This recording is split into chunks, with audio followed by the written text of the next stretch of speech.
Salut les petits génies. Dans la vie, certaines personnes n'ont vraiment pas de chance, et pour d'autres au contraire, peu importe la situation, l'activité ou même l'endroit, tout semble leur réussir. Aujourd'hui, nous allons voir 3 des personnes les plus chanceuses au monde. C'est parti.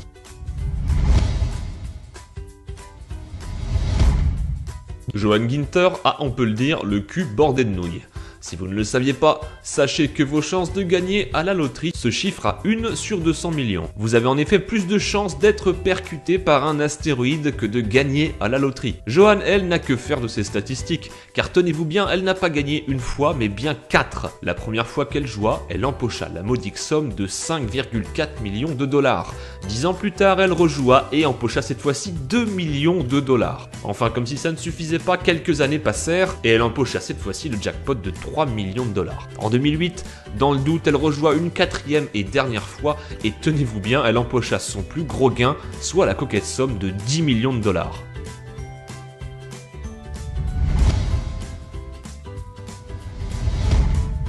Si vous ne connaissez pas Tsutomu Yamaguchi, attachez vos ceintures, son histoire est assez impressionnante. Durant la Deuxième Guerre mondiale, Tsutomu était un employé de l'entreprise Mitsubishi. Alors qu'il était en visite à Hiroshima en 1945, la première bombe nucléaire éclata.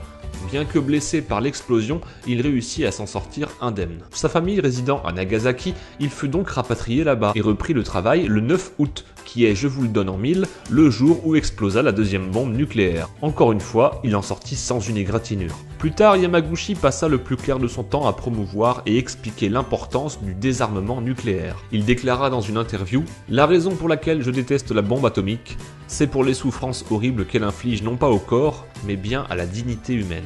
Comment le monde peut-il encore continuer à développer ses armes ?» À la fin des années 80, à bientôt 75 ans, il écrivit un livre relatant ses expériences vécues durant la Seconde Guerre mondiale. En 2009, il fut officiellement reconnu par le Japon comme étant le seul être humain à avoir survécu à 2 bombes nucléaires. Alors je vois d'ici les commentaires, vous allez me dire que la bombe atomique ne tue pas forcément sur le coup, et vous avez raison. Mais sachez que Yamaguchi ne mourut pas à 30, 40 ou 50 ans, mais il vécut jusqu'à l'âge de 93 ans.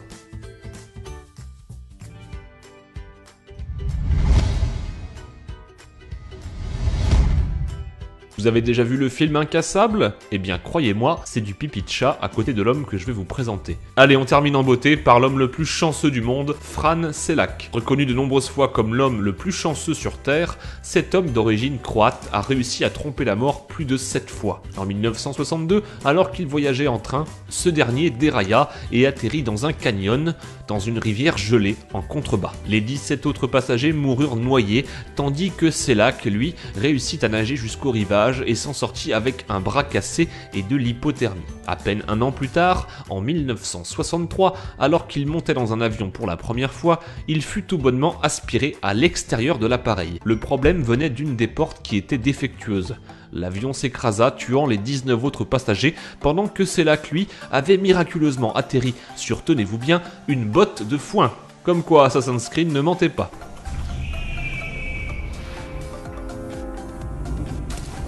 Quelques années plus tard, en 1966, alors qu'il s'était ravisé de prendre l'avion et voyageait maintenant en bus, ce dernier fit une sortie de route et atterrit dans une rivière.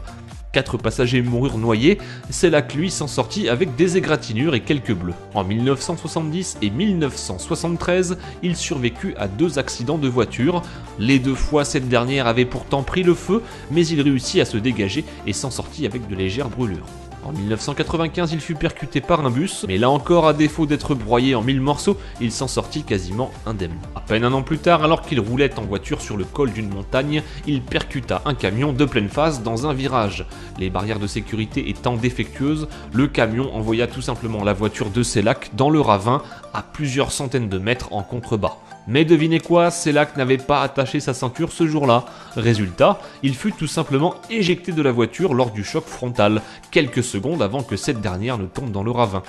Pour finir, en 2003, quelques jours après son 73e anniversaire, Šelak gagna 1,1 million de dollars à la loterie croate. Il acheta plusieurs maisons et un bateau et utilisa le reste de son argent pour acheter une chapelle afin de remercier Dieu pour ce don du ciel. Ce classement vous a-t-il plu ?